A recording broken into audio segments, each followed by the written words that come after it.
আম্মা বাদ।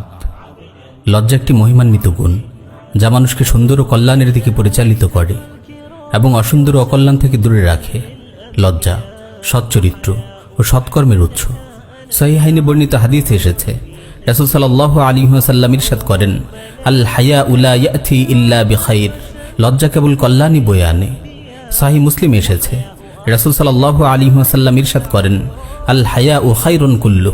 লজ্জা পুরোটাই কল্যাণ। লজ্জা ঈমানের অংশ, তাই মুমিন মাত্রই লজ্জাশীল হয়।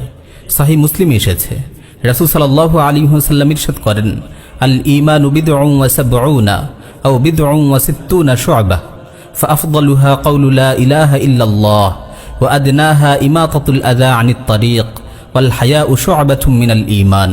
ঈমানের ৭৭ বা ৬৭টির অধিক শাখা প্রশাখা রয়েছে। তন্মধ্যে সর্বোত্তম শাখা হল লা ইলাহা ইল্লাল্লাহ বলা এবং সর্বনিম্ন শাখা হল রাস্তা থেকে কষ্টদায়ক বস্তু সরিয়ে দেয়া।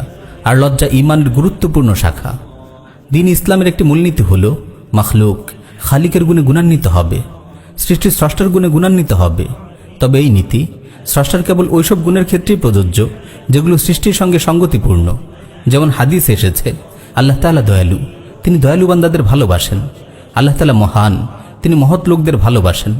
অনুরূপভাবে হায়া ও লজ্জা এটি আল্লাহর গুণ, তাই বান্দাদের উচিত এই লজ্জার গুণে গুণান্বিত হওয়া।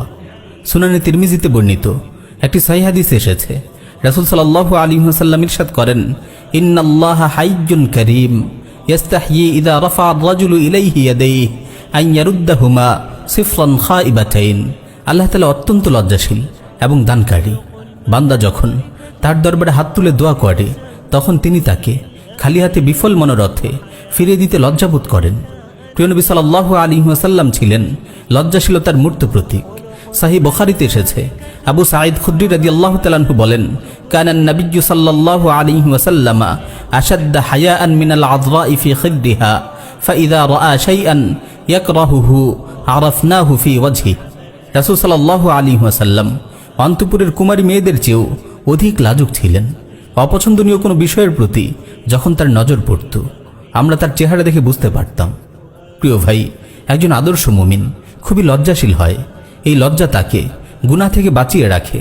মানুষের সামনে তো বটে, নির্জনেও সে গুনাহ করতে লজ্জা পায়, কেননা সে জানে আল্লাহ তাকে দেখছেন। তার অন্তরে আল্লাহর প্রতি লজ্জাবোধ থাকে, আর প্রতিটি কথা, কাজ ও আচরণে ভদ্রতা ও বিনয়ের ছাপ ফুটে ওঠে।